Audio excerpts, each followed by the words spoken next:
deal with different languages, and really I kind of specialize in multicultural sort of situations where people carry multiple identities with themselves because they were born in a country, raised by parents that came from different countries, then moved to another country, went to schools to other country.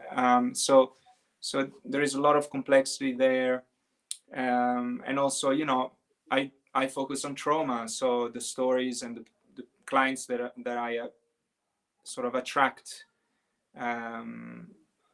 have heavy backgrounds generally. So complex post-traumatic stress, CPTSD, as Jamin actually had mentioned on Yes, Tuesday. yes. We're here just on Tuesday. Yes, and YouTube finally that is on, you can remember that. YouTube that is on, I think you can remember that live we had. Yeah. And are we on YouTube now, by the Yes, we way? are. Oh, Yes. great. So hi, everyone on YouTube.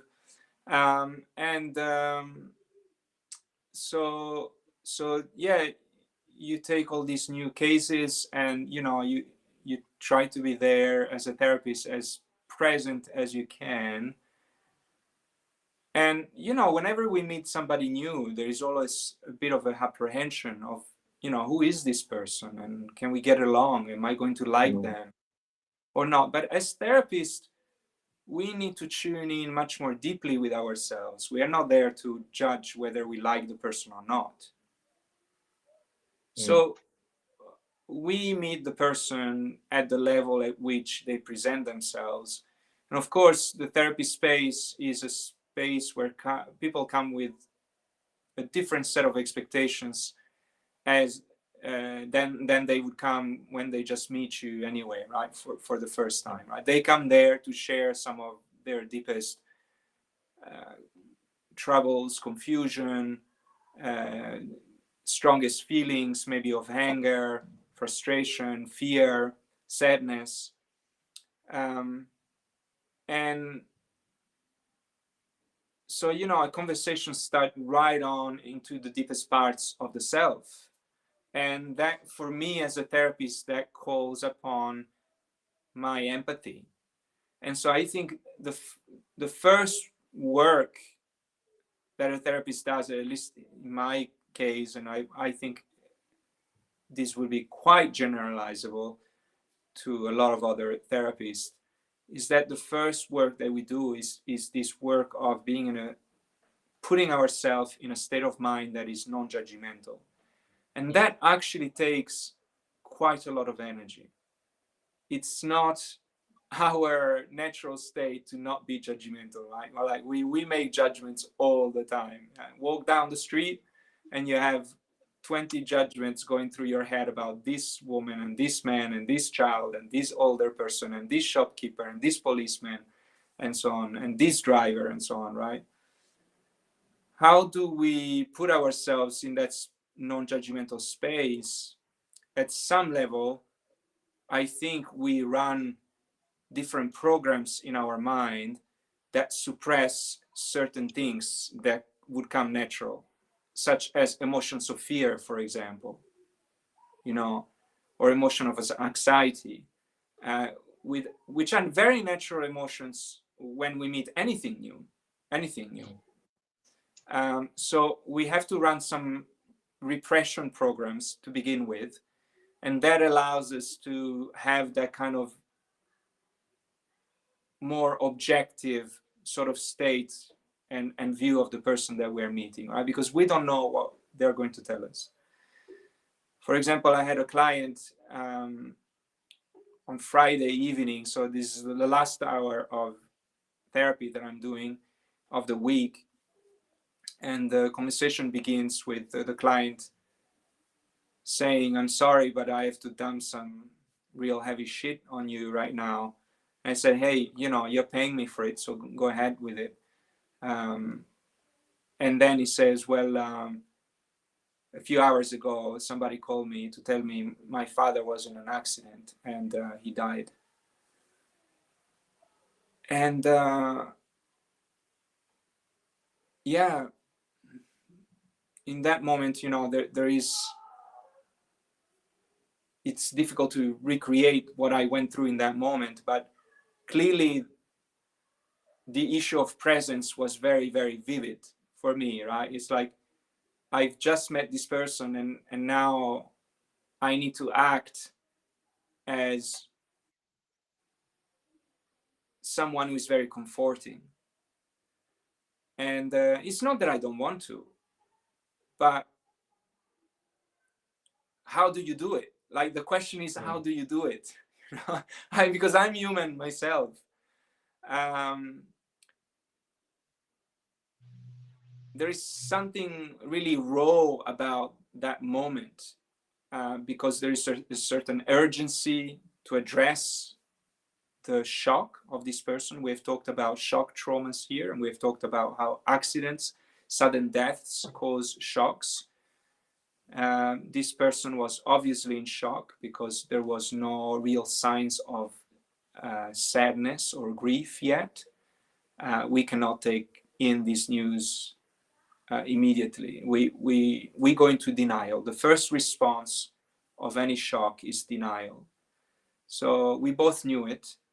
And so after telling me that, of this news, he explained to me several other things. One, actually, the reason for which he had come to therapy itself, which was unrelated to the father. And but I noticed something that was quite interesting. That in that moment when I received those news, it's like my body and mind kind of divorced a little bit from one another. Because at the physical level, I could sense this kind of heavy sensation in my stomach, like almost something like a bit like if I was a little bloated, like a balloon being in my stomach that I could not digest. But at the same time, it was a kind of a very familiar sensation for me. Either because I have experienced death from the very beginning of my life, very early on, or because I thought, ultimately we all experience death. All of us have experienced death of some kind, right? Lots of things are dying all around us all the time. So there is something very natural and very common about the news of death and dying. And I think a part of my response was addressing that normalness. There was something really peaceful in my body. But then I could see my mind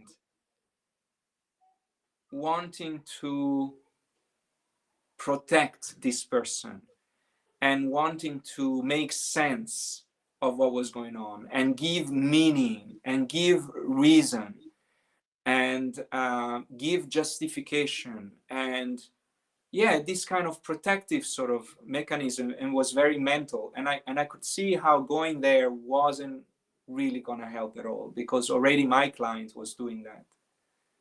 My client was already rationalizing a lot, right?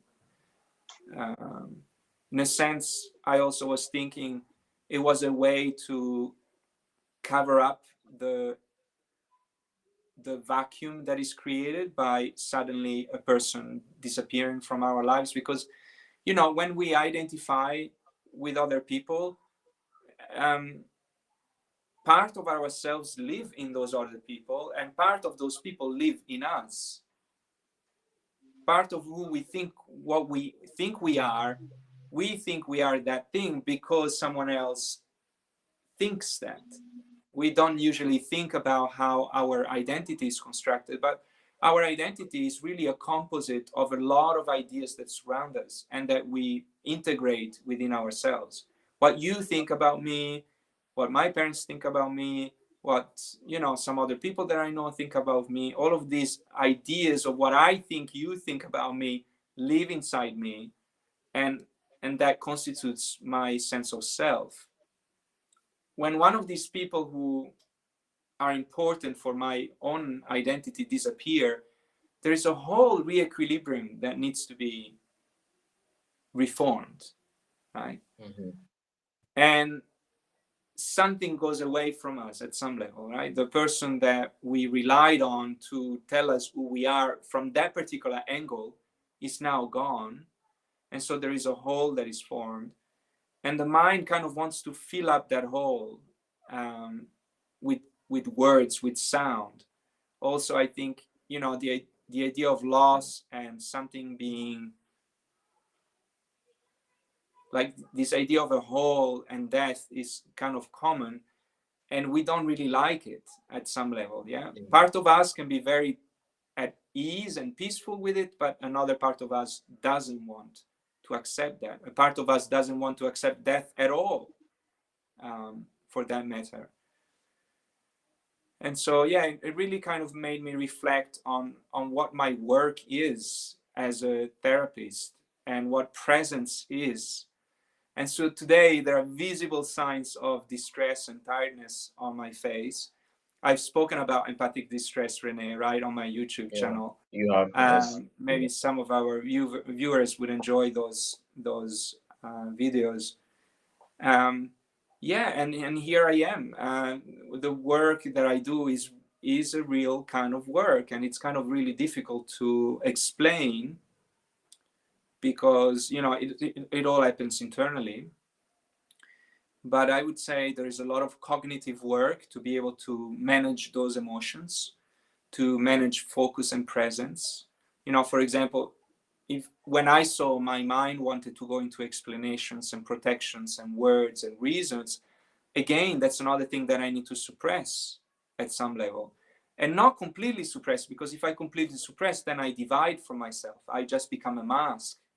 So I can't completely suppress. I have to, it's almost like, oh, I have to send back these signals and I need to work them here, while here I'm also taking other decisions of how to approach the decision, right? It's a bit like, have you ever seen people that play the didgeridoo and they have this continuous breathing that they do, where they breathing with the nose and they, you know, it's a very special technique, and it's very hard to do. And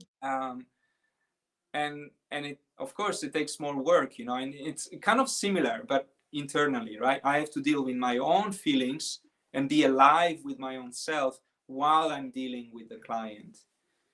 And then another thing that I realized, and I know this is all about trauma, but, you know, what is trauma but regulation, dysregulation, and the repair of that dysregulation, right? The loss of regulation, the living in dysregulation, and then the repair of that dysregulation into new regulation. And so this is the main theme of today, you know, that I'm bringing to the screen here, is how do we regulate, and how do I regulate as a therapist, and what my work is concerned with and what it tries to do. Another thing that I realized over the course of meeting all these, you know, new cases, is that people come with a certain sense of despair. Almost everybody comes with a certain degree of despair, of hopelessness. And it's my job to hold the fall of these beings towards hopelessness and real despair. And to do that, I need to hold hope for them. I need to really hold them up and hold their capacity for hoping until we have done enough work for them to feel healthy again, like really physically and mentally healthy again, to then take back that hope and use it into the world. Yeah. And so it kind of makes me think, this is how I would phrase it, that at some level, I'm really holding the whole soul of the other person for a certain time until that person can take it back, you know, and go and live again. And so what is that soul? That soul is the capacity to imagine a better future. So there is a creative capacity there, the capacity to see through, because when people give me all these dark stories, I need to find a way, you know, it's almost like there are all these dark objects coming in me, and I'm going like, oh, like this, oh, let's go this way. I'm actually holding the hand of the the person speaking, the client, if you like, but I'm like, oh, let's go this way, let's go that way. It's like, let's find a way through here to keep the light inside, basically.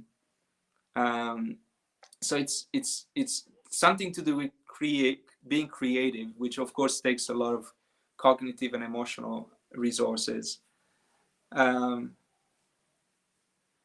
Yeah, holding the soul of another person, yeah, and this hope, which I'm not sure today I can go in any further in explaining anymore, but I'm sure almost everybody can relate to the word hope, right? How do we hold hope in a situation that is a little hopeless or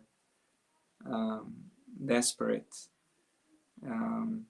One thing, for example, that I do is that I need to, with all the things that they give me, the clients give me, I need to make a lot of decisions and differentiations very quickly within the sentences that and the words that are reaching me. What are those words that represent a quality, a value, a skill, a strength, a resource, material or relational, right? So I don't know what words you're going to give me, but among all those words, I need to pick out these things that I've just mentioned and hold them together, and then feed them back, in some form to the client. So that also takes a lot of attention. I think there's so much you've shared. Go ahead. Actually, there's so much I can take in, because when you mentioned even how you're maneuvering, I was thinking of this very popular game that has been, it's called Subway Surfers, the phone game, where you're going through obstacles, or even Super Mario, you're going through obstacles and there are some small items that help build you. So you have to evade the obstacles, but still get the gems, and you add up and you add up, and they're like a value in the game, whatever you can use, whether in health, when in growth of the character. And I'm realizing that even when you mentioned the statements are just as is, and you as the therapist has to find there's a gem here that you can come and pick up and help us, even fuel this maneuvering, because I can imagine this movement, you have to be very swift, you have to move around, and it needs some energy. It takes a toll on you, and we can see, your eyes today, you can see it takes a toll on you going through that, the Yeah. maneuvering of not just one person but also others. So it's quite the situation, whether maneuvering, whether also playing the do you do, where your cheeks blow up, and just also somehow coincidence, you said that you felt the swelling of your gut area, just same way your cheeks can blow up, whereby even as you play, you don't want to run out of breath, you don't want to blow the trumpet, and you can't have, you don't have breath for the next note. So it really takes a lot of, like you said, regulation to say, Mhm. do I have enough for the next breath? Do I have enough to maneuver Yes. the next obstacle? Yes. And I was thinking, as you're saying that, if a client is expressing a lot of fear about the future, part of me needs to follow them down there, and part of me needs to not follow them down there at the same time. Part of me Mm, needs to stay me, the person who is not afraid of what they're telling me, because it's not me, right? So I need to be very yeah, self-aware in that way.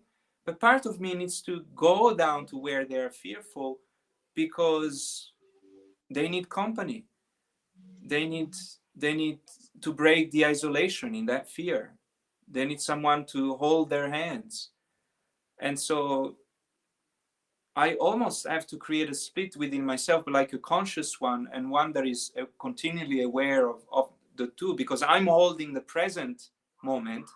They are in the past most of the time, if they are fearful, or in the future, right? A past that they can never change or they cannot escape from, or a future that they're afraid to meet. Absolutely. Maybe a good image is, I think even it happens everywhere in the world, where when you want to rescue someone from a well, the person who is rescuing has to have a rope around them.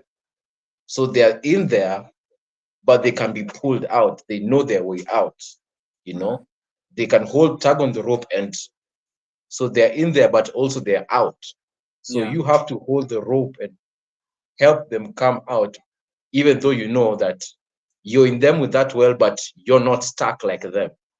yeah, You yeah, know a way out.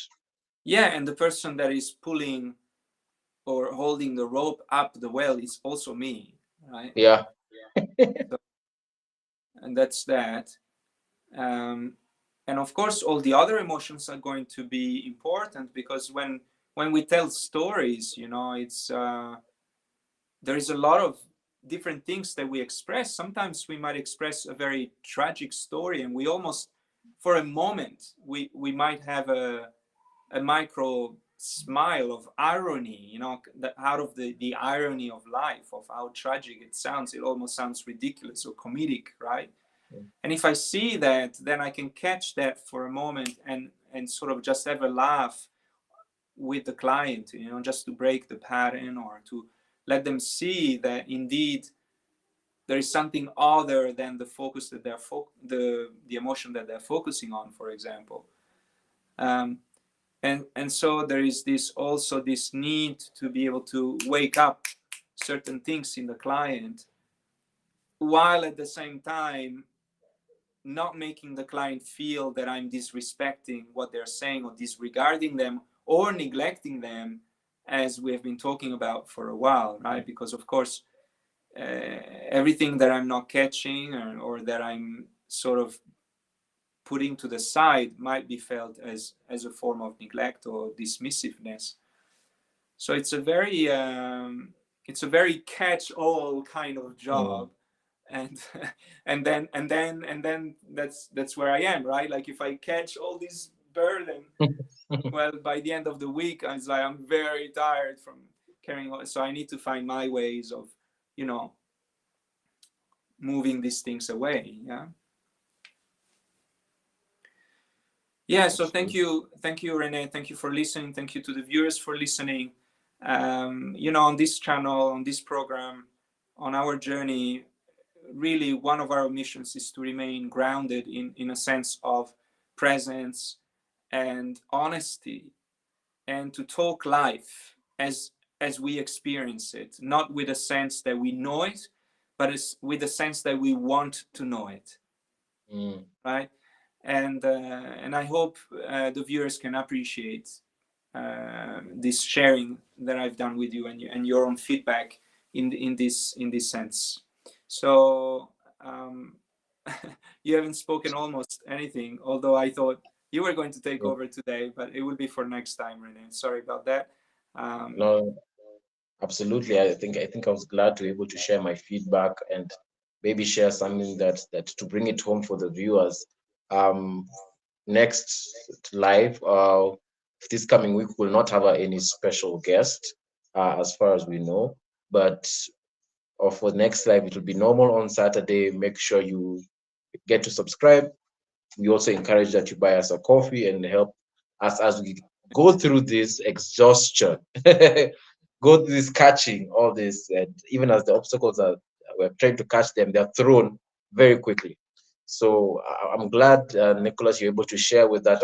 I just hope also that you have a very restful weekend, also for the other viewers that will enjoying that. And guys, we shall get to the next live next week. So thank you again for joining the conversation. Thank you, Nicholas. Thank you, thank you, thank you. Bye bye. Bye bye.